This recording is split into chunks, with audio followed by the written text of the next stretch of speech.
ইসরায়েলের বিরুদ্ধে ইরানের মিত্রের যুদ্ধ কি আসন্ন? মধ্যপ্রাচ্যে নতুন যুদ্ধ আসছে। লেবানন ভিত্তিক ইরান সমর্থিত গোষ্ঠী হিজবুল্লাহর প্রধান নাইম কাশেম ইসরায়েলের প্রধানমন্ত্রী নেতানিয়াহুকে শাস্তি দেওয়ার প্রতিশ্রুতি দিয়েছেন। তিনি স্পষ্টভাবে বলেছেন, প্রতিশোধের তারিখ ও সময় আমরাই ঠিক করব, যা ইসরায়েলকে চরম উদ্বেগের মধ্যে ফেলেছে। এই উত্তেজনা নতুন করে বেড়েছে কারণ ইসরায়েলি প্রতিরক্ষা বাহিনী আইডিএফ সম্প্রতি হিজবুল্লাহর এক শীর্ষ সামরিক কমান্ডারকে হত্যা করেছে। এর ফলে লেবানন ভিত্তিক হিজবুল্লাহ এবং ইসরায়েলের মধ্যে নতুন করে যুদ্ধ শুরু হওয়ার আশঙ্কা তৈরি হয়েছে।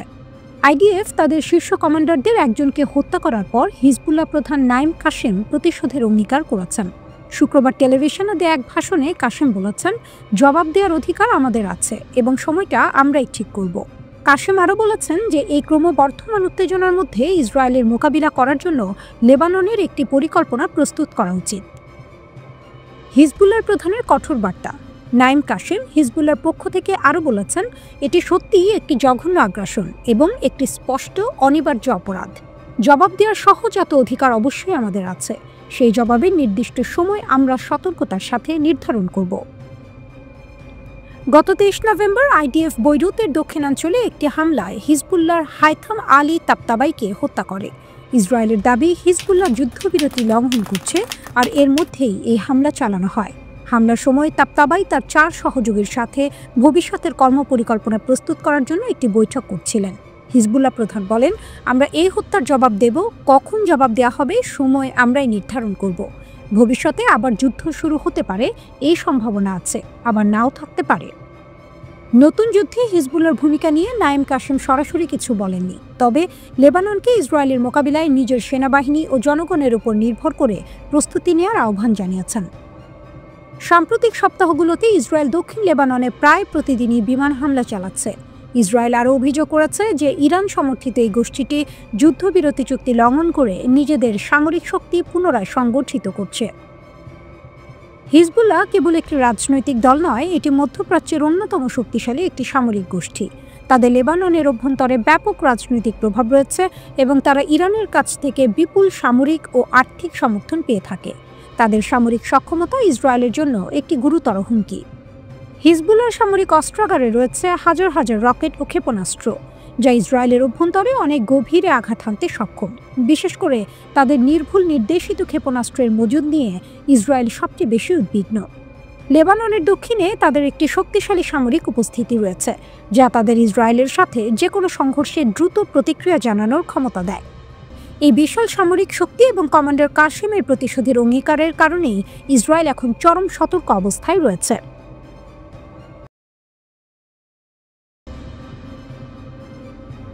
যুদ্ধ বিমানে শক্তি বাড়াচ্ছে তেহরান, খামেনির নতুন সামরিক কৌশল। মধ্যপ্রাচ্যের সামরিক প্রেক্ষাপটে নতুন করে আলোচনায় এসেছে ইরানের সামরিক শক্তি। সম্প্রতি দেশটির আকাশসীমায় রাশিয়ার তৈরি পুরনো হলেও কার্যকর মিগ যুদ্ধ বিমানের উড্ডয়ন আন্তর্জাতিক মহলে জল্পনার সৃষ্টি করেছে। আন্তর্জাতিক সামরিক বিশ্লেষকরা এটিকে রাশিয়ার পক্ষ থেকে সামরিক ভারসাম্যের খেলায় ইরানের জন্য একটি গুরুত্বপূর্ণ চাল হিসেবে দেখছেন। যদিও আন্তর্জাতিক কোনো স্বাধীন সূত্র এই তথ্যের সত্যতা নিশ্চিত করেনি, তবে ইরানের রাষ্ট্রীয় বার্তা সংস্থা তাসনিম এই নতুন মিগ-29 যুদ্ধ বিমানের উড্ডয়নের খবর নিশ্চিত করেছে। রাশিয়ার সঙ্গে তেহরানের সামরিক লেনদেন। ইরান বেশ কয়েক বছর ধরেই তার বিমান বাহিনীর আধুনিকায়নের জন্য চেষ্টা চালিয়ে আসছে। প্রাথমিকভাবে তেহরান রাশিয়া থেকে প্রায় 36 থেকে 48টি অত্যাধুনিক Su-35S সিরিজের যুদ্ধ বিমান কেনার আগ্রহ দেখিয়েছিল। তবে ইউক্রেন যুদ্ধের কারণে রাশিয়ার নিজস্ব সামরিক চাহিদা বৃদ্ধি পাওয়ায় সেই সরবরাহ প্রক্রিয়া বর্তমানে কিছুটা বিলম্বিত হয়েছে বলে ধারণা করা হচ্ছে। এই বিলম্বিত পরিস্থিতিতে সাময়িক সমাধান হিসেবে রাশিয়া তাৎক্ষণিকভাবে কিছু মিগ-29 যুদ্ধবিমান সরবরাহ করেছে বলে একাধিক আন্তর্জাতিক গণমাধ্যম ও সামরিক গবেষণা সংস্থার প্রতিবেদনে উঠে এসেছে। এই যুদ্ধবিমানগুলো ইরানের বিমান বাহিনীর পুরাতন প্ল্যাটফর্মগুলোর কার্যকারিতা সাময়িকভাবে বাড়াতে সাহায্য করবে। এছাড়াও ইরান বন্ধুরাষ্ট্র চীনের কাছ থেকে অজানা সংখ্যক J-10CE সিরিজের যুদ্ধবিমান ক্রয়ের বিষয়েও আগ্রহী বলে খবর প্রকাশিত হলেও এই বিষয়ে তেহরান বা বেইজিং কোনো পক্ষই আনুষ্ঠানিক মন্তব্য করেনি। সাম্প্রতিককালে ইসরায়েলের সঙ্গে ইরানের স্বল্পমেয়াদী সংঘাতের সময় ইরানের আকাশ প্রতিরক্ষা ব্যবস্থার কিছু সীমাবদ্ধতা আন্তর্জাতিক বিশেষজ্ঞদের নজরে আসে। সংঘাত চলাকালে কিছু প্রতিরক্ষা ব্যবস্থা সাময়িকভাবে কার্যকারিতা হারায় বলে বিভিন্ন রিপোর্টে উল্লেখ করা হয়। এই অভিজ্ঞতায় ইরানকে তার বিমান বাহিনী এবং আকাশ প্রতিরক্ষা কাঠামো পুনর্বিন্যাস ও প্রযুক্তিগত ঘাটতিগুলো জরুরি ভিত্তিতে মূল্যায়নের প্রয়োজনীয়তা অনুভব করতে শিখিয়েছে। এর ফলস্বরূপ দেশটি এখন তার বন্ধুভাবাপন্ন দেশগুলোর, বিশেষত রাশিয়া ও চীনের কাছ থেকে দ্রুততার সঙ্গে শতাধিক যুদ্ধবিমান এবং অত্যাধুনিক আকাশ প্রতিরক্ষা ব্যবস্থা সংগ্রহের দিকে জোর দিয়েছে। বর্তমানে ইরানের হাতে সংখ্যাগতভাবে প্রায় 1000-এর কাছাকাছি যুদ্ধবিমান থাকলেও এর অধিকাংশই 1960 থেকে 1980-এর দশকের অত্যন্ত পুরনো প্রযুক্তির উপর নির্ভরশীল। আন্তর্জাতিক নিষেধাজ্ঞা এবং অর্থনৈতিক অবরোধের কারণে ইরান গত কয়েক দশকে নতুন প্রজন্মের কোনো যুদ্ধবিমান বা এরিয়াল সিস্টেম সংগ্রহ করতে পারেনি। এয়ারফ্রেমের পুরনো প্রযুক্তি, খুচরা যন্ত্রাংশের অভাব এবং ইঞ্জিন প্রযুক্তির ঘাটতি, এসব কারণে ইরানের বর্তমান বিমানবহর আধুনিক যুদ্ধক্ষেত্রের জন্য অনেকটাই পিছিয়ে আছে। তবে বিমান বাহিনীর ফিক্সড এয়ার উইংস সক্ষমতার দিক থেকে পিছিয়ে থাকলেও ইরান নিজস্ব প্রযুক্তির কমব্যাট ড্রোন এবং মিসাইল প্রযুক্তিতে নজর কাড়া অগ্রগতি অর্জন করেছে। এই ড্রোন ও ক্ষেপণাস্ত্র প্রযুক্তি এখন ইরানের সামরিক শক্তির মেরুদণ্ড হিসেবে কাজ করছে। মধ্যপ্রাচ্য আবারও চরম উত্তেজনার মুখে দাঁড়িয়ে। ইরান ও ইসরায়েল একে অপরের বিরুদ্ধে অত্যন্ত কঠোর ভাষায় হুঁশিয়ারি বিনিময় করছে। ইরাক নিজেদের ইরান ও ইসরায়েলের মধ্যে অস্বস্তিকর এক অবস্থানে খুঁজে পাচ্ছে। ইসরায়েলের প্রতিরক্ষামন্ত্রী ইসরায়েল কাটস তেহরানের উদ্দেশ্যে কঠোর বার্তা দিয়ে পরিস্থিতিকে আরও চড়াও করেছেন। আমাদের লম্বা হাত আরও বেশি শক্তি নিয়ে আবার তেহরানে পৌঁছাবে এবং এবার ব্যক্তিগতভাবে আপনার কাছেও। এটি ইরানের সর্বোচ্চ নেতা আয়াতুল্লাহ আলী খামেনির প্রতি একটি সরাসরি হুমকি। প্রধানমন্ত্রী বেনিয়ামিন নেতানিয়াহু এই অবস্থানকে সমর্থন করে জোর দিয়ে বলেছেন, ইরানকে পারমাণবিক এবং ক্ষেপণাস্ত্র সক্ষমতা থেকে নিষ্ক্রিয় করতে ইসরায়েল বদ্ধপরিকর। ইরানও এর জবাব দিয়েছে আপসহীন ভাষায়। ইরানের সশস্ত্র বাহিনীর chief of staff major general Abdur Rahim Musavi যে কোনো আগ্রাসনের কঠোর জবাব দেওয়ার প্রতিশ্রুতি দিয়েছেন। তিনি হুঁশিয়ারি দিয়েছেন, ইসরায়েলকে আগের 12 দিনের সংঘাতের চেয়ে আরও কঠিন চড় খেতে হবে। তেহরান জোর দিয়ে বলছে, তারা নজিরবিহীন প্রস্তুতিতে রয়েছে এবং তাদের ভূখণ্ড রক্ষা করতে প্রস্তুত। এই হুঁশিয়ারিগুলো এক ভয়াবহ বাস্তবতা তুলে ধরে। একটি নতুন সংঘাত আর দূরবর্তী বা কাল্পনিক নয়। উভয় শক্তি প্রকাশ্যে যুদ্ধের প্রস্তুতি নিচ্ছে এবং পরিস্থিতির অবনতির জন্য প্রস্তুত। আর এই উত্তেজনার কেন্দ্রে থাকা ইরাক হয় একটি করিডোর, না হয় আরও খারাপ কিছু, যুদ্ধক্ষেত্রে পরিণত হওয়ার আশঙ্কার মুখোমুখি। ইরান বিষয়ক রাজনৈতিক বিশ্লেষক সাইদ সাউদি সাফাক নিউজকে বলেছেন, তেহরান বর্তমানে উত্তেজনাকে চলমান মার্কিন এবং ইসরায়েলি উস্কানির ফল হিসেবে দেখছে। তিনি বলেন, ওয়াশিংটন ও তেল আবিব 12 দিনের যুদ্ধ শুরু করেছিল এবং হুমকি জারি রেখেছে। তিনি আরও যোগ করেছেন, একটি ধ্বংসাত্মক যুদ্ধের ইঙ্গিত নিছক বাগাড়ম্বর নয়। ইরান আগের সংঘাতে ইসরায়েলে আঘাত হানার ক্ষমতা দেখিয়েছিল।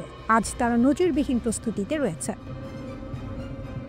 গত কয়েক মাসে ইরান 12 দিনের যুদ্ধে প্রকাশিত দুর্বলতাগুলো মোকাবিলায় প্রচেষ্টা জোরদার করেছে।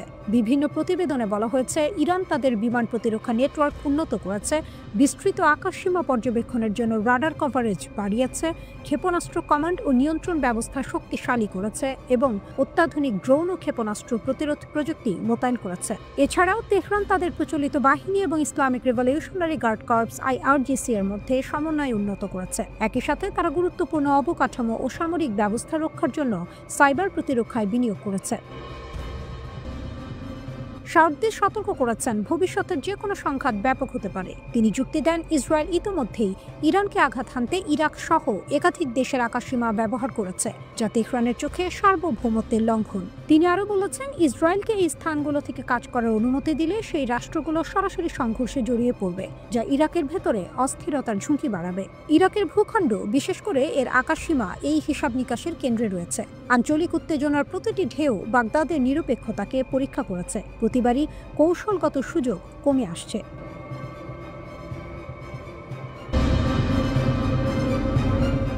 পারস্য উপসাগরে ইসরায়েল সংশ্লিষ্ট জাহাজ জব্দ। বিপুল জ্বালানি পাচার রোধে ইরানের শক্ত পদক্ষেপ। ইসলামী বিপ্লবী গার্ড কর্পস IRGC পারস্য উপসাগরে ইসওয়াতিনি পতাকাবাহী একটি জাহাজ থেকে 3,50,000 লিটার চোরাচালান করা জ্বালানি তেল আটক করেছে। IRGC এর নৌ ইউনিট বুশেহরের কাছে জাহাজটিকে আটক করে। কমান্ডার হেইদার হোনারিয়ান মোজাররাত জানিয়েছেন, জাহাজটি চোরাচালানের জ্বালানি বহন করছিল। তিনি আরও জানান, জাহাজটি নিয়মিত নজরদারির সময় পারস্য উপসাগরীয় অঞ্চলে আটক করা হয়। আদালতের নির্দেশের পর জাহাজটিকে বুশেহরের উপকূলে নিয়ে আসা হয়। কমান্ডার মোজাররাত প্রেস টিভিকে জানিয়েছেন, জাহাজটির ১৩ জন ক্রু সদস্য ভারতের নাবিক। তদন্ত চলাকালীন জাহাজ এবং এর ক্রুদের সুরক্ষার আওতায় রাখা হয়েছে। IRGC বলেছে, তাদের কঠোর নজরদারির ফলে ইউনিটগুলি জাহাজটিকে শনাক্ত করতে এবং থামাতে সক্ষম হয়েছে। বাহিনী আঞ্চলিক জলসীমায় চোরাচালানকারীদের বিরুদ্ধে তাদের দৃঢ় অবস্থানের কথা পুনর্ব্যক্ত করেছে। তবে ইসওয়াতিনি সরকার স্পষ্ট করেছে, তাদের পতাকায় কোনো জাহাজে নিবন্ধিত নেই এবং IRGC এর দাবিকে প্রত্যাখ্যান করেছে। IRGC এই জাহাজটিকে সক্রিয় জাহাজ নয়, পতাকার ব্যবহার ছিল প্রতারণামূলক বলে মন্তব্য করেছে। অন্যদিকে নভেম্বরের মাঝামাঝি সময়ে IRGC সিস্তান ও বালুচিস্তানের কাছে মার্শাল দ্বীপপুঞ্জের পতাকাবাহী তালারা নামের একটি ট্যাঙ্কার জব্দ করে। এই ট্যাঙ্কারটি ইরানের পেট্রোকেমিক্যাল পণ্য দিয়ে সিঙ্গাপুরের দিকে যাচ্ছিল। ট্যাঙ্কার পরিচালনাকারী সংস্থা পরে নিশ্চিত করেছে যে এটি ২১ জন ক্রু সদস্য সহ মুক্তি পেয়েছে। জ্বালানি চোরাচালান ও হরমুজ প্রণালীতে ইরানের কঠোরতা। কম ভর্তুকিযুক্ত দামের কারণে ইরান এখনও ব্যাপক জ্বালানি চোরাচালানের সম্মুখীন হচ্ছে। হরমুজ প্রণালীতে ইরানের এই কঠোর ব্যবস্থা যুক্তরাষ্ট্রকে বিস্মিত করেছে এবং ওয়াশিংটনে উদ্বেগের ঘণ্টা বাজিয়েছে। ইরানের তেল ট্যাঙ্কার জব্দ করার ঘটনা বিশ্বের বাজারে আলোড়ন সৃষ্টি করেছে। ইরান হরমুজ প্রণালীতে মার্শাল দ্বীপপুঞ্জের পতাকাবাহী একটি তেল ট্যাঙ্কার জব্দ করেছে। একজন মার্কিন কর্মকর্তা বলেছেন, জাহাজটিকে ইরানের আঞ্চলিক জলসীমায় ঢুকতে বাধ্য করা হয়েছিল। কৌশলগত এই জলপথে কয়েক মাসের মধ্যে এটি এই ধরনের প্রথম হস্তক্ষেপ। যদিও তেহরান এখনও প্রকাশ্যে বা আনুষ্ঠানিকভাবে এই আটকের কথা স্বীকার করেনি। বিভিন্ন রিপোর্ট অনুযায়ী একটি মার্কিন নৌবাহিনীর MQ-4C ড্রোন এলাকায় চক্কর দিচ্ছিল এবং আটকের ঘটনাটি পর্যবেক্ষণ করেছে। অ্যাসোসিয়েটেড প্রেস দ্বারা বিশ্লেষণ করা ফ্লাইট ট্র্যাকিং ডেটা কয়েক ঘন্টা ধরে আকাশপথে নজরদারির বিষয়টি নিশ্চিত করেছে। নিরাপত্তা সংস্থা এমব্রে জানিয়েছে, ৩টি ছোট নৌকা জাহাজটি আটকের অভিযান চালায়। ইরানের এই অভিযানের ধরন একটি পরিকল্পিত এবং ইচ্ছাকৃত হস্তক্ষেপের ইঙ্গিত দেয়। UK maritime trade operations centre UKMTO এই ঘটনাটিকে সম্ভাব্য রাষ্ট্রীয় কার্যকলাপ হিসেবে নিশ্চিত করেছে। UKMTO রিপোর্ট করেছে, তালারা ট্রানজিটের সময় ইরানের আঞ্চলিক জলসীমায় প্রবেশ করতে বাধ্য হয়। এই ঘটনাগুলো ঘটল মার্কিন প্রেসিডেন্ট ডোনাল্ড ট্রাম্পের ২০১৫ সালের ইরান পরমাণু চুক্তি থেকে প্রত্যাহারের পরে। এর আগে ২০১৯ সালে মার্কিন নৌবাহিনী ইরানকে একাধিক লিম্পেট মাইন হামলার জন্য অভিযুক্ত করেছিল। তারা ২০১৯ সালে ইসরায়েল সংশ্লিষ্ট একটি ট্যাঙ্কারে মারাত্মক ড্রোন হামলার জন্যও ইরানকে দায়ী করেছিল। ইরান সর্বশেষ ২০২২ সালে ২টি গ্রিক জাহাজ আটক করে কয়েক মাস ধরে নিজেদের হেফাজতে রেখেছিল।